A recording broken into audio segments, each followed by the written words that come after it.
that's a story told by some of the relatives. Of course, very few people know what is happening in Kashmir at the moment. Let's bring in Ashish Pradhan from the UN analyst for the International Crisis Group.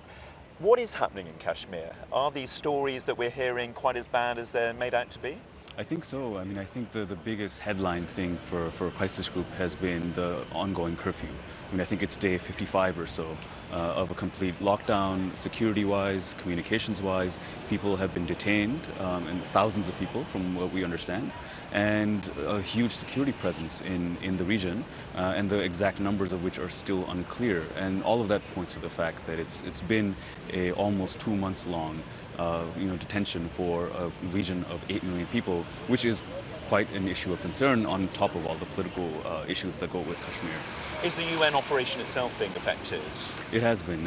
Just last month, the UN heard an update from some of its peacekeepers on the ground. It has about 100 or so troops deployed to originally monitor the ceasefire, but they haven't been able to really go around, move around, and their communications have been affected because of the lockdown as well.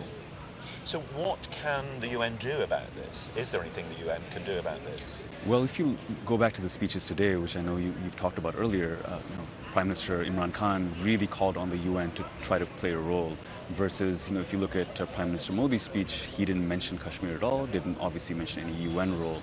And it's clear that India does not want this issue to be internationalized.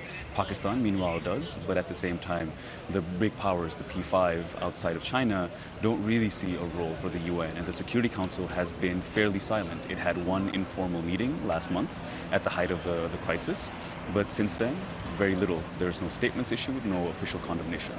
So, I mean, the UN, this is supposed to be the body to resolve issues like this, but you're suggesting it's pretty impotent. So what's the point of all this? I mean, that's a question that we have to ask ourselves on a lot of issues nowadays. And, this is Prime Minister Khan pointed out today, if this issue continues to escalate, these are two nuclear powers that have the ability to escalate to really grave degrees.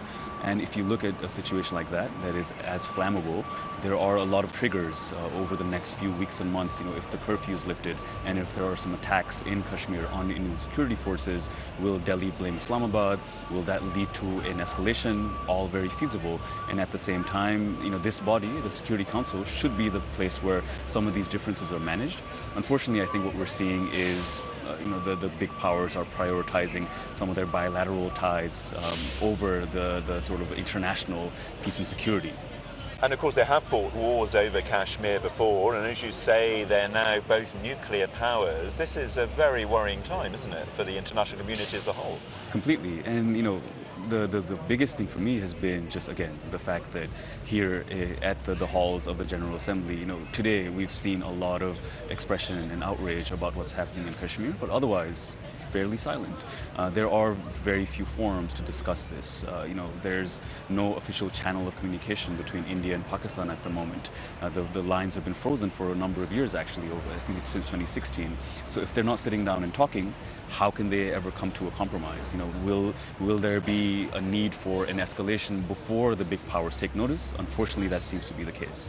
Ashish, thank you very much indeed. Well, sorry to have to end it on such a downbeat note. That's all from this special TRT World programme. The General Assembly continues for 2 more days, so we'll bring you all the news on that. But for now, from New York, from all the team here, good night.